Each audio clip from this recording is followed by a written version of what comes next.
Alright, let's be honest here. How many of us have tried time and time again to sit down and journal, only to end up giving up or forgetting after a few days? Raise your hand if you've been there. We are not judging here. It's totally okay, and it's normal if you've done so. But in today's video, I'm going to be identifying some of the reasons why you might be failing at journaling to hopefully help you out.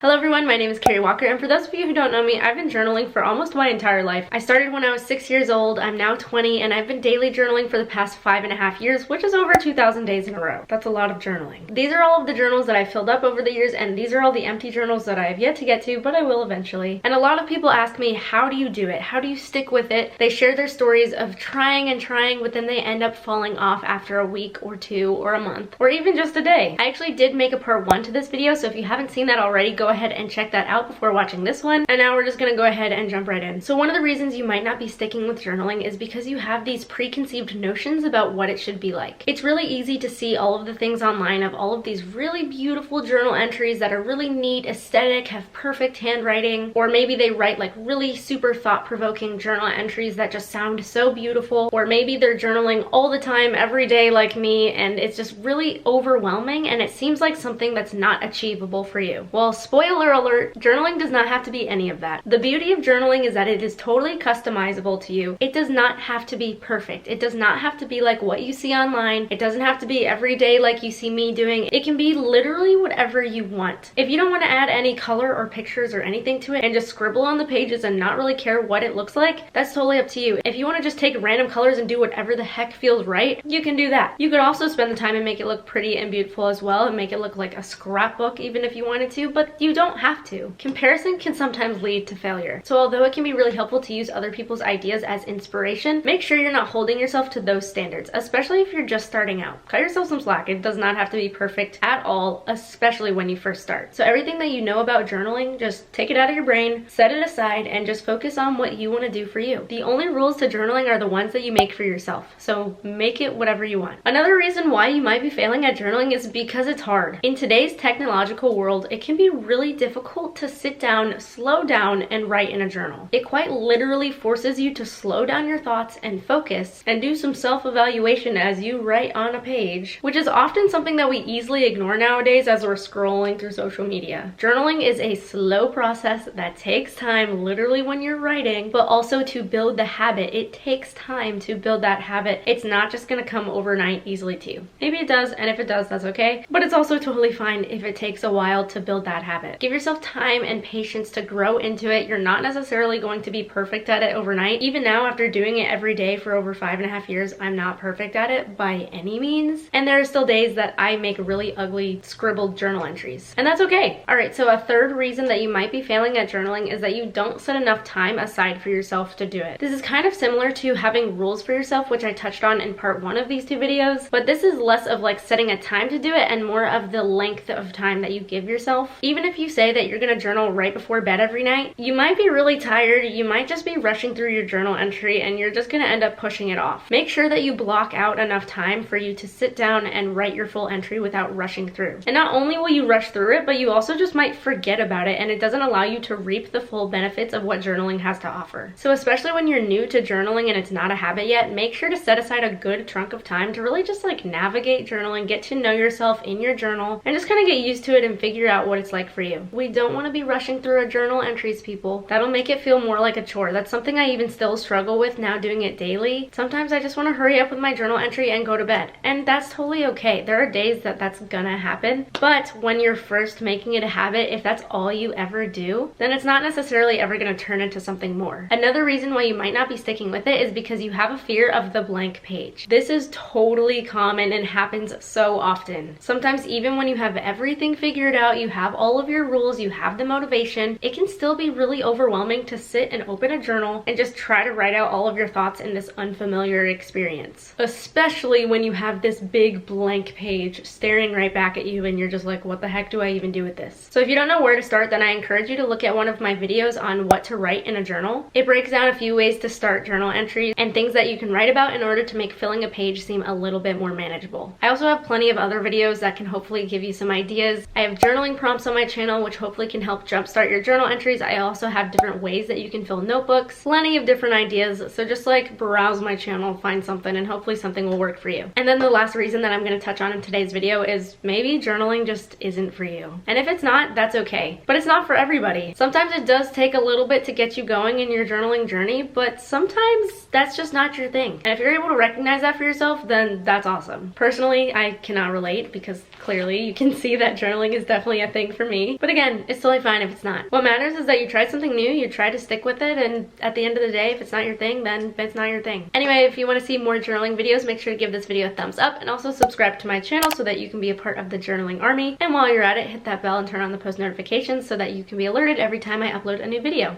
And in the meantime, I'll see you guys in my next video. Bye guys!